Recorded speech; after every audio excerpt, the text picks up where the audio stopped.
Welcome in, everybody, to a Football Friday edition of Birds 365. Johnny Mack, that's an official Football Friday, my man. We have Eagles players on the field today in an Eagles jersey, tackling players on another football team. We got a game to be played today. How you doing on this Friday morning, John? Yeah, happy. We'll call it cosplay Football Friday. No, they're actually gonna. You're not going to see Lamar Jackson, Derrick Henry. You're probably not going to see Jalen Hurts. But there's going to be a reasonable facsimile. There's going to be live football, live reps. So that's a positive because you rarely see that. The Eagles have had 2 live periods this summer so far, just periods, not practices, obviously. And it's always third team versus third team, which I find so I find it awful, to be honest. Yeah, you're tough. Like, oh, it's essentially, oh, we'll let the third teamers go live, but you want to put everybody else in bubble wrap. I think it's terrible. And sure enough, McMullen Castles gets hurt in that 1 live period at the open practice at Lincoln Financial Field. So that's the biggest concern. And you don't have to go back long. Last year, preseason opener in Baltimore, same field, Zach McPherson tore his Achilles. Sean Bradley, I believe, same game. So that's the biggest goal: get out of there healthy as possible. And Zach was set to be a big part of the Eagles last year. He was going to be the backup slot corner, and he was going to be one of the better special teams players they had. And now you go back 12 months, you go forward 12 months, and he's up against it from a roster standpoint. But you hope everybody gets out of there healthy. Good stuff. A Friday morning here. I want to welcome everybody in. I want to thank BetUS. By the way, our stream today, our show today, this Football Friday edition is brought to you by BetUS, a newest sponsor of JAKIB Sports and of Birds 365. So thank you to BetUS. Make sure you guys go check them out. Today, I pinned the link in the chat. So thank you all. Thank you to BetUS. I'm going to welcome Demaria Smith. Drops us a little $5. Thank you, Demaria. And another new member, Johnny Mack, joined this morning. Let me find that person.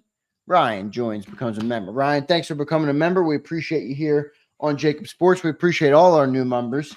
Little exciting thing. I got home yesterday. I met up with Krause, for those who know King Krause, my dad who runs JAKIB Sports with me. And he showed me a very cool mural type of thing, John, of Jalen Hurts. It's almost like a painting, and he's versing the Green Bay Packers in it. And there was only 2,000 of them made. I have number 400 or something along those lines. And I looked at it, and Krause said, "You want to hang this in the office?" And I said, "No, I want to give that away to the members on our channel." So I'll be showing you guys that maybe on Monday. I'm going to get it all framed up maybe and send it out. So that's exciting. I'm going to try and give away as much stuff as I can this year to the members. So pretty cool stuff.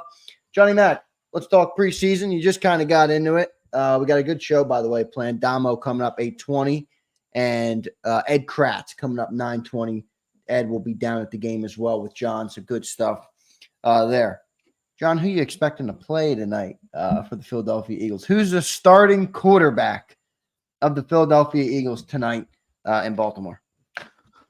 I think it's going to be Kenny Pickett. Would it be a drop dead surprise if Jalen Hurts and company played a series? No, it wouldn't stun me, but I think they'll play it cautious, especially with the weather projected. Going to be concerns up and down I-95 corridor. We're under a tornado watch here in the Delaware Valley for at least till mid-afternoon or something. Baltimore's going to have some concerns as well. So when you add in that weather factor, I think they're going to play it cautious. The Ravens aren't going to play Lamar Jackson. They're not going to play Derrick Henry. So, if BetUS has got a potential bet, I would go that way, that you're not going to see Jalen Hurts for the Eagles tonight. Yeah, I don't think so either. Nick did not confirm that, of course. That was where I was going next. You haven't been confirmed or anything. It's basically just speculation still. When do you expect to hear from Nick? We're not going to talk to Nick until after the game. So, as we get down there to Baltimore, we'll see who's warming up on the field, who's getting ready, things like that. So it'll become apparent, but we're not going to talk to Nick until after the game. Good stuff. How do they do it then? They put it out in a press release or what? Who's playing, or I guess you just don't know until the people run out in the field, or what? Well, you have people and you text and with the organization, and usually they give you a little bit of a hint before the game. So, but that's more inside baseball. Obviously, there's no in a regular game. You have to declare your inactives. So, some teams will put out the laundry list of guys who aren't playing. Some teams don't. It's up to the team. Typically, the Eagles don't. I don't know if you want a competitive advantage, but it's not that big of a deal. It's preseason, so yeah, it doesn't matter much. Who are you looking at, John? Who are you looking for tonight that you want to learn something about?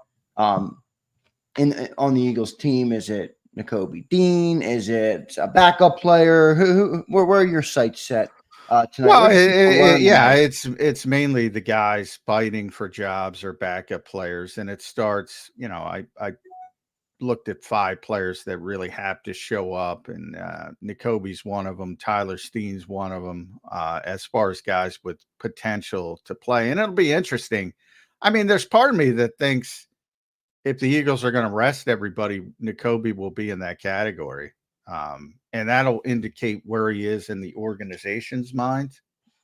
If he's out there and a bunch of other guys are sitting, that also gives you an indication that they're like, all right, you no longer have this deference like this group, if that makes sense. So he's an interesting player for a number of reasons. Tyler Steen, because he missed just over a week, and it seems that Mekhi Becton has passed him for the time being. So he better have a good performance. And, then you start looking at some of the younger players, rookies, backup players. And one guy, I go back to last year's game at Baltimore, perfect example of, for all the talk of guys having a bad camp, Eli Ricks was having a bad camp, was having a bad training camp. Right. He was not relevant. And all of a sudden, week 1 in Baltimore, preseason, shows up. He makes the big interception, the pick 6, and all of a sudden the Eagles are worried about other teams seeing that, because other teams don't get to see the Eagles practices. So they see that on film and they say, oh, this guy's got some coverage ability, and he had a reputation as being a big time college player at one point, and they were concerned about losing him. And he was a guy who you didn't even consider, basically, because of a poor practice performance. All of a sudden, he's on the roster. So you can turn things around. And for me, that starts with Anaya Smith. So it's been bad. It's been very bad. But this is his chance when the red light goes on. Make a play. Make a play. It could be in the return game. Could be as a receiver. Could be as a manufactured touch guy. Make a play, and he's back in it. I see everybody do their projected 53. My cohorts who go to practice all the time, almost all of them leave them off now. That could change in one fell swoop if he makes a play in Baltimore. And he's still got plenty of time to do that, because it could be in one of the other preseason games as well, because he's going to get plenty of playing time. So guys like that, Johnny Wilson on the other end of the spectrum has impressed a lot of people. Let's see if he can do it in the game. That's going to be interesting. And then the quarterbacks. I mean, Kenny Pickett and Tanner McKee. I think people are going to be surprised how athletic Kenny Pickett is. I've been surprised. Yeah, I saw your article in SI about that, and you spoke about it a little bit yesterday on the show. But that's a good thing to have. I mean, when your quarterback 1 is Jalen Hurts, Yeah, and Tanner McKee is, a lot of people think he's pushing Kenny Pickett. I don't think he is, but he's still, the Eagles like him a lot. The most disappointing point to me is if we get to see Will Greer. I'll be like, all right, time to get the buses going. Nothing against Will. I mean, he's No, not relevant to this. It's like, and I don't understand that from NFL teams. And you're giving reps to guys who aren't going to be on the team or aren't going to help the team. Especially when you have young players that need to develop, like Tanner McKee.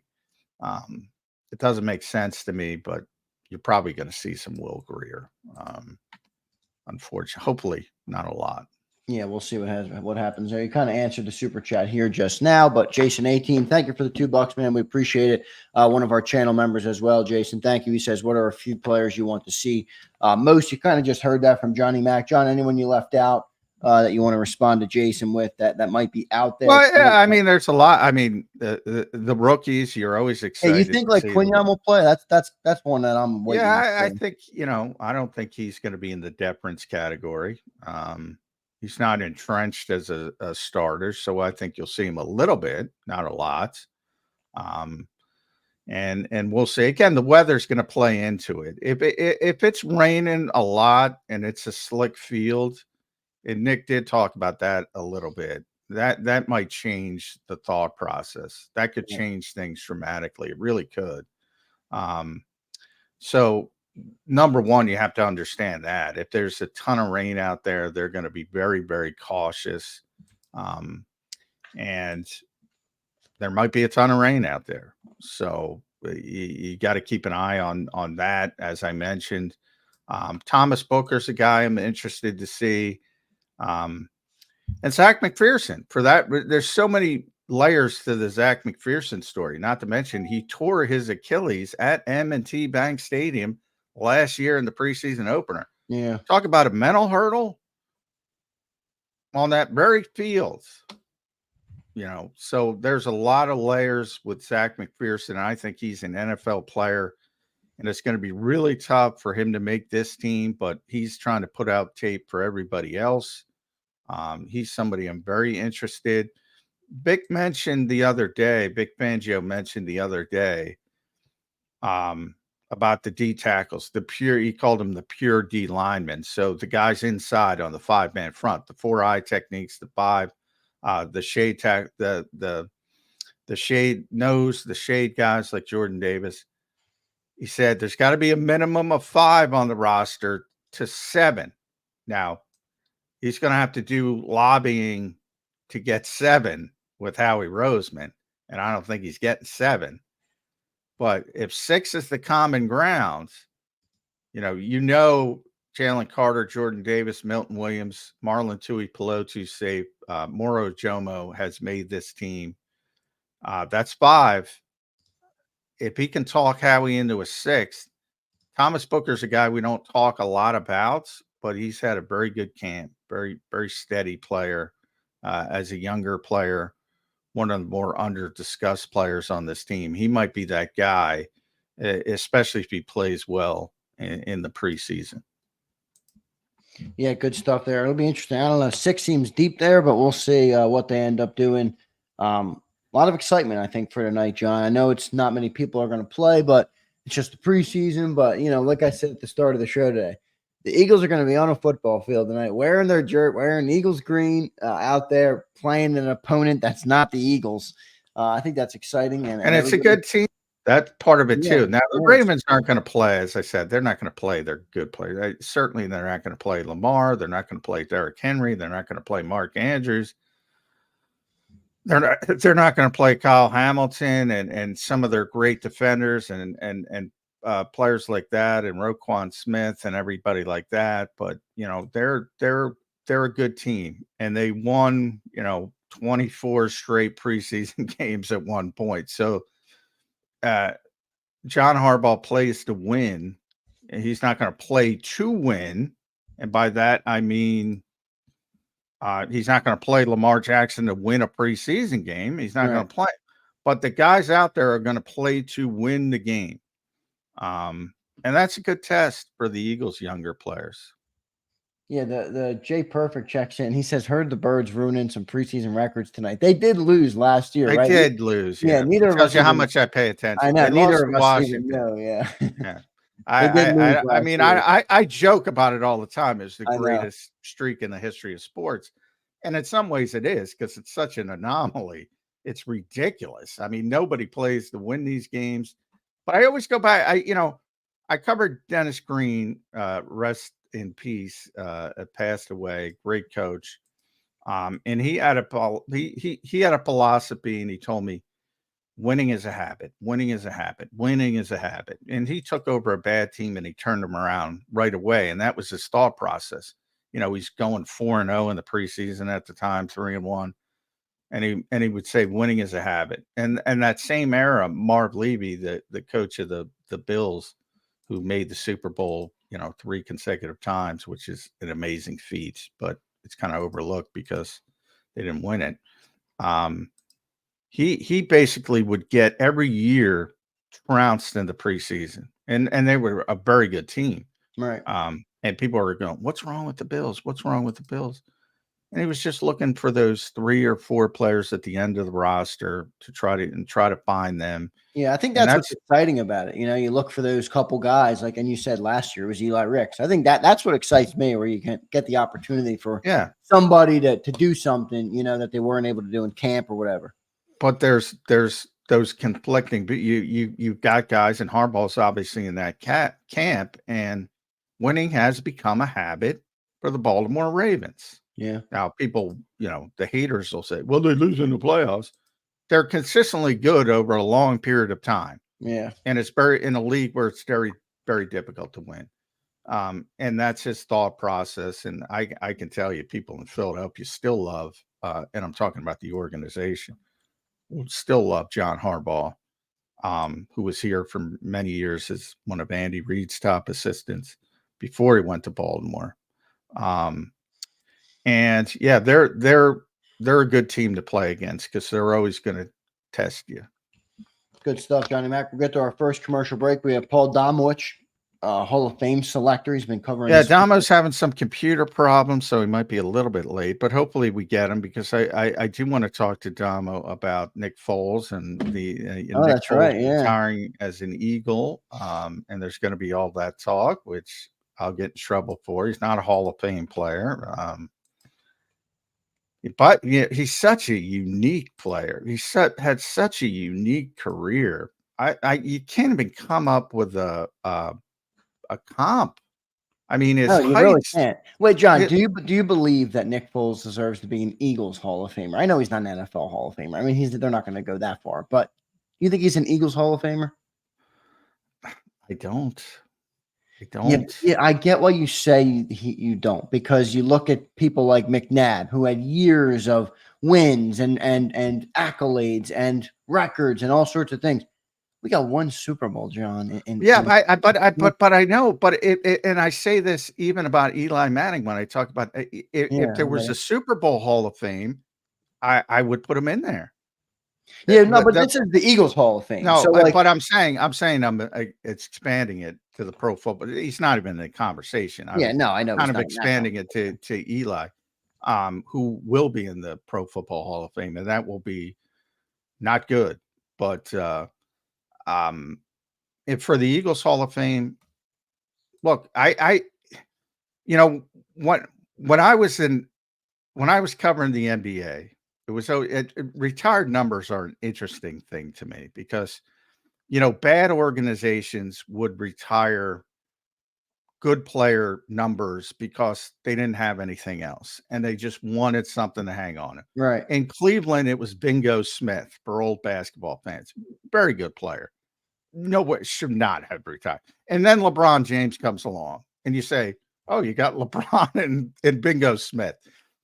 The Chicago Bulls Michael Jordan, Bob Love for old school NBA people, really good player, not in the realm. And then you get Michael Jordan, and you're like, what are we doing here? What are we comping? Yeah. To me, and again, everybody's got different definitions. If you retire somebody's number or put somebody in your organization's Hall of Fame, That should be very rare.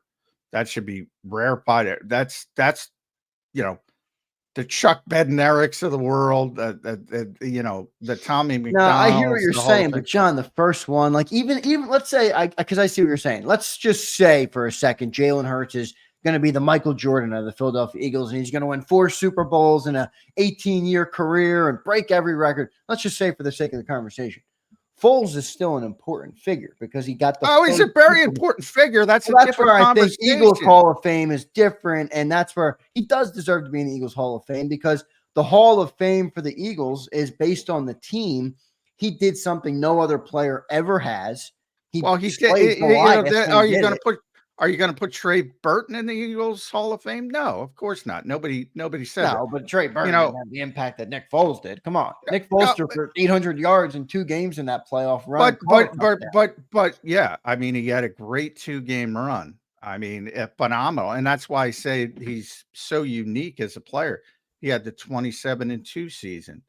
You know, he think about the 27-2 season, which is historic statistically, certainly. Chip Kelly didn't even want him. You know, I mean, it's such an interesting career. It is because his heights were so high, and the vast majority of his career, and certainly only played well for Philadelphia. Everywhere else he went, he was terrible. And even here, you know, you have the people forget that Carson Wentz wasn't healthy at the beginning of 2018, and Nick Foles had to play those, and it wasn't good. And people forget pre to the Super Bowl when Carson got hurt in Los Angeles, when Nick came in, it wasn't good early at all. And, you know, ultimately he deserves credit, all the credit in the world for that 2-game run. And I've always compared it, too much basketball analogy, but I'm going Jim Schwartz only with basketball. I've always compared him to Vinnie Johnson, who's, you know, the microwave, the old Detroit Pistons. When he got hot, look out, man. Look out. But, you know, over the length of a season, you wanted Isaiah Thomas and Joe Dumars, not Vinnie Johnson. I see what you're saying for sure. Yeah. But when he got hot, it was special. And it's, again, you don't see that. There's not a lot of comparison. If someone's got him, throw him at me. I can't think of another comparison who played that high and then was just a guy the rest of the time. It was weird.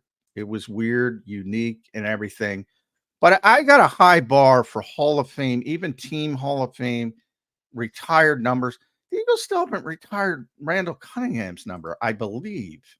I'll double check in the break. I mean, they've kind of soft retired it, as we said. They don't give out number 9. Josh Sweat wanted number 9 this year, which was his high school number, his college number. They wouldn't give it to him. So they kind of soft retired it. I don't think they're going to retire it. They certainly, and have they retired Randall's number? I'll look it up. I know Seth's in the Eagles Hall of Fame. I know a couple other guys are. Well, not in the Hall of Fame. Retired numbers. Okay, yeah, they're separate things. Donovan's number is retired. Steve Van Buren, Brian Dawkins. I don't know. I'm kind of with you on the number thing. The Eagles Hall of Fame, I think Nick should definitely be in, just because I think there's. Well, I think he definitely will be in the Eagles Hall of Fame. Yeah, I don't. But again, my standard is higher. I acknowledge. Yeah, that's all right. We're in an era of everybody deserves a trophy, and everybody, you know, I'm a wrestling guy. Everybody's got to have a championship belt. Everybody's got to have it. You know, he's going to be in the Eagles Hall of Fame. I don't dispute that at all. Should he be?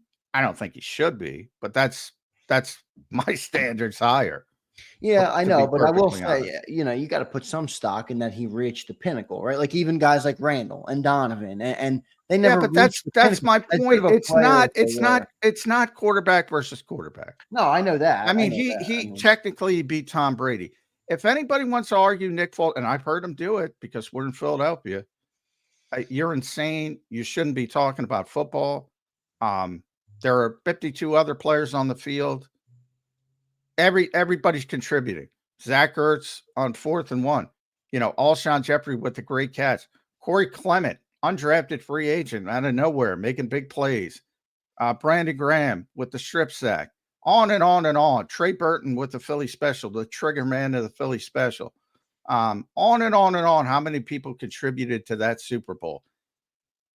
Yeah, it bothers me that it's always quarterback versus quarterback. Now, Nick played phenomenally in the Super Bowl, and he played even better in the NFC Championship game. That 2-game run, this is the unique part of that. Carson Wentz very well may have been the MVP of the NFL that season if he didn't get hurt. And the Eagles would have never been in the position they were in to make sure that Atlanta and Minnesota had to go through Lincoln Financial Field to get to the Super Bowl if it wasn't for Carson Wentz. Carson Wentz at the time, despite all the revisionist history, was worlds better than Nick Foles. At the same time, if he stayed healthy, the Eagles might have won the Super Bowl. But there's no way Carson would have played like Nick Foles played in those 2 games. There's no way. They might have won the games, but there is no stinking way that he would have played to the level that Nick Foles played in those 2 games. So it's weird.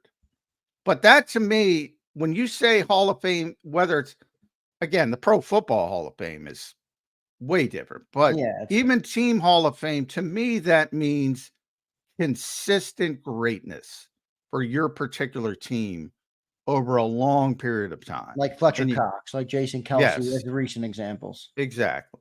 And that's just me. And everybody can have their own definition.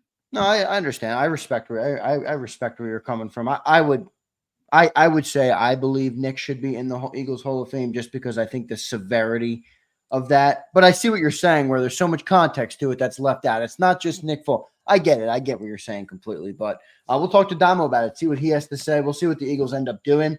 They did give him the statue with Doug Peterson, but we'll see what they end up doing with everything with the Hall of Fame and all that. I think it's cool that he's retiring as an Eagle. I'll give him that. That's for sure. Well, yeah, I mean, by far he had the most success with the Eagles, so that part makes sense. He loved playing here. Why wouldn't he? I mean, he's treated like a Hall of Fame player here, so that was a no-brainer for him. I mean, he's not going to retire as a Ram or a Jaguar. No. So that part was a no-brainer for him. Very unique career, tremendous guy, but better guy than a football player by far. Just a great teammate to everybody. Such an interesting career, though. And I hope Damo gets these computer issues fixed, because that's the Hall of Fame selector for Philadelphia. He was there for every step of the way for Nick Foles' career in Philadelphia and the NFL as a whole. And he can put his perspective on his career because it is such a unique career. Do coaches make the team Hall of Fame? Is that a thing? Yeah, I mean, you can put anybody in there. There's executive from our man, one of our members, our buddy Eduardo. Wait, if Nick goes in, does that mean Doug Peterson goes in as well? That's a hell of a there are no rules to team. The rules are the individual team. There's executive, like everybody's got a ring of honor now. Some people call it a Hall of Fame. The Eagles call it most people call it a ring of honor, where they just put the names around the ring of the stadium, the inside ring of the stadium. There's executives, there's coaches, there's players. And there's always one or two that you go to different stadiums and you go, you see there, the Jets are a perfect example. I believe, and Jets fans can correct me, because I believe Emerson Boozer is in their ring of fame, who was a very good running back. one of the great names in history. I love his name, Emerson Boozer. I see where you're going with it. This whole thing is a slippery slope, though. Yes, yes. So, I just think people should recognize what he had a spectacular. It's like a shooting star, man. I will say, I mean, talking about the Eagles Hall of Fame, I don't know about NFL Hall of Fame, but there's 4 guys that have been on this team. 2 just retired and 2 more left to go. I think they're all going to be Eagles Hall of Famers when you talk about Jason Kelce, Fletcher. Oh, yeah. And then there's no doubt about Lane, that. And Lane Johnson. I think those are Eagles Hall of Famers, and most of them are Pro Football Hall of Famers. Jason will be in. Fletcher should be in. Lane, in my opinion, is a Hall of Fame player. You think they're going to knock him for, the stuff Lane had early in his career with the steroid stuff? I don't think so. They don't do that in football. They do it in baseball. They don't do it in football. Yeah. I think he's going to be a Hall of Fame player. He certainly has played like one. If he didn't get on, I think it would be because of some of those other things. And Brandon is not going to be, because he doesn't have the stats to be. And he'll be an Eagles Hall of Famer. He won't be. Oh yeah. But those guys, that to me is a perfect. Those guys are slam dunk, no brainer, franchise Hall of Famers. And that's the kind of people I'm talking about. To have four guys like that at one time in this era, in the free agency era, it doesn't happen. So no, I agree. We got Damo who just checked in, so good to have Damo. We're going to get to our first break here. I want to tell you guys a little bit about our newest sponsor, BetUS. I want to thank BetUS for being a part of it. They're a new sponsor on the channel, so we thank BetUS for being here on Birds 365 and JAKIB Sports. Are you looking for a new sports book this football season? BetUS is the answer, and JAKIB Sports is proud to announce our new partnership for the upcoming season. Right now, receive a 125% sign-up bonus on your first 3 deposits up to $2,000. And I love this one, up to 200% sign-up bonus if you deposit using crypto. So good stuff there. If it's good enough for former Eagles quarterback Michael Vick, it's definitely good for JAKIB Sports fans. So thank you to BetUS. I attached the link in the description there. You'll see that pinned at the top, and I'll put it in the comments as well after the show. So make sure you guys click that. Go to betus.com.pa, betus.com.pa. The link is also in the description. Thanks, BetUS. We'll be right back with Paul Domowitch. Michael Vick at betus.com. Catch an incredible 125% sign-up bonus on your first 3 deposits, plus 10% gambler's insurance. BetUS, my online sportsbook and casino. If you missed any of today's show on the JAKIB Media channel, listen to the podcast on your way home. Available on YouTube, Apple, and Spotify.